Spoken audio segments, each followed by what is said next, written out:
A Rádio França Internacional tem o prazer hoje de conversar com o vice-presidente do PDT, Ciro Gomes. Em primeiro lugar, Ciro, muito obrigada por aceitar nosso convite.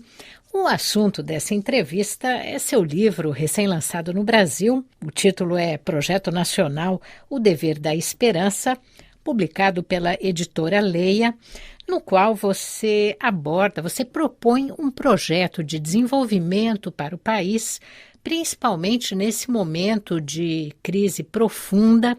Você tem propostas para tirar o Brasil da atual morosidade.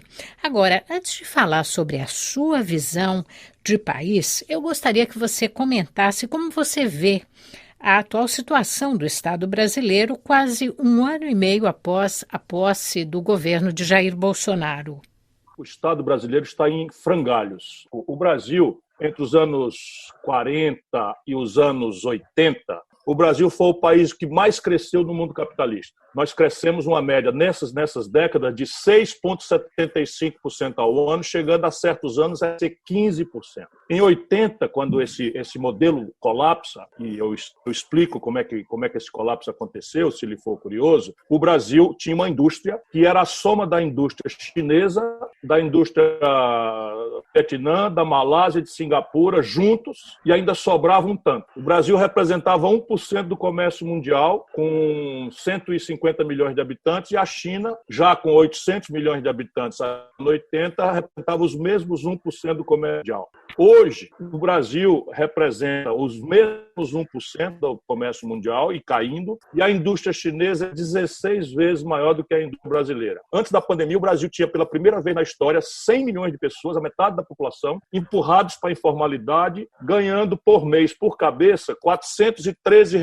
O Brasil tem hoje uma dívida pública que está galopando para mais de 100% do PIB, portanto, é um país destruído, né? Se nós contarmos o efeito social disso, no último ano que as estatísticas oficiais críveis, né, nos ofereceram, o Brasil teve 70 mil pessoas mortas, 54 mil assassinatos e 16 mil mortes pela polícia. Quase todos pobres, quase todos negros, quase todos pardos das periferias do país. O Brasil está em crise econômica há pelo menos 7 anos. Está empobrecido, endividado, não tem poupança interna. Por onde começar a sair desse atoleiro e com que recursos financeiros, principalmente? Nós precisamos reestruturar a dívida das famílias, que são responsáveis por 60% do PIB brasileiro.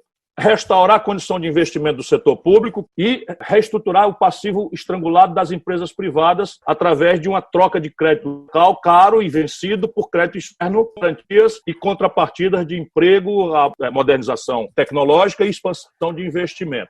Eu proponho recolocar a questão nacional e desenvolvimento. Então você tem essa jovem militante que eu admiro muito, sueca, a Greta. Eu admiro profundamente o caráter de antena, de pioneirismo, de colocar o jovem para discutir o consumismo. Ela presta um grande serviço. Mas um país que tem 100 milhões de pessoas ou desempregadas ou na informalidade não pode falar em desenvolvimento. É evidente que temos que redesenhar que desenvolvimento é esse, protagonizar um Green New Deal, propor rapidamente um projeto de desenvolvimento. Como melhorar, Ciro, justamente essas condições básicas sociais de vida dos brasileiros? Eu proponho que o Brasil tenha as condições práticas para nos transformarmos, sob o ponto de vista de indicador de desenvolvimento humano, renda per capita, matrícula, mortalidade infantil, enfim, esses números aí concretos. Em 30 anos é um objetivo praticável com os padrões da Espanha, que não é o país mais rico, mais sofisticado, mas onde a população média tem um padrão de vida 1000 vezes mais digno do que aquela vida que se dá ao povo brasileiro. Em seu livro, você defende um projeto de Estado estruturante, coordenador de políticas e cita alguns setores que você acha fundamentais, que o Brasil tem um grande potencial ainda para explorar. Você pode falar sobre esses setores que você chama de complexos industriais? E, por fim, o Brasil tem que sacar a política industrial de comércio exterior em 4 grandes complexos industriais que não são eleitos por qualquer tipo de arbitrariedade. Você pega o balanço de pagamentos do país, a plataforma de importação, e você vê quais são os 4 setores onde o país já está gastando dinheiro, portanto, o dinheiro já existe, sinaliza para uma plataforma de escala global. Então, vamos lá, obviedades, petróleo, gás e bioenergia. O Brasil é o país da biomassa. nós podemos ser campeões mundiais de um combustível não fóssil a partir da bioenergia, porque somos a última fronteira agrícola por ganhar produtividade e explorar do mundo, temos 1 de cada 6 litros de água potável do planeta Terra.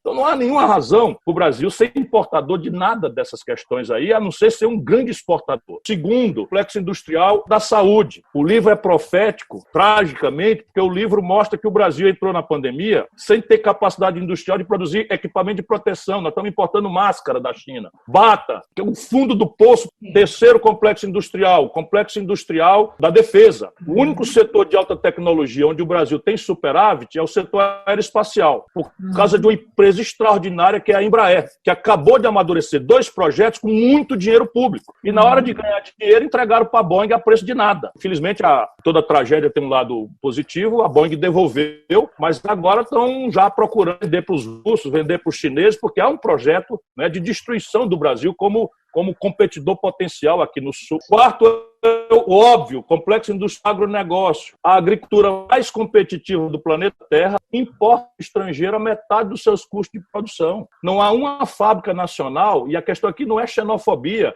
é balanço de pagamento, é desequilíbrio de balança comercial, é custo de royalties, é pagamento do agregado ao estrangeiro, e nós ficamos com a produção sem agregação de valor. Esses 4 complexos bota menos 80 de importação e mais 80 de retenção de poupança.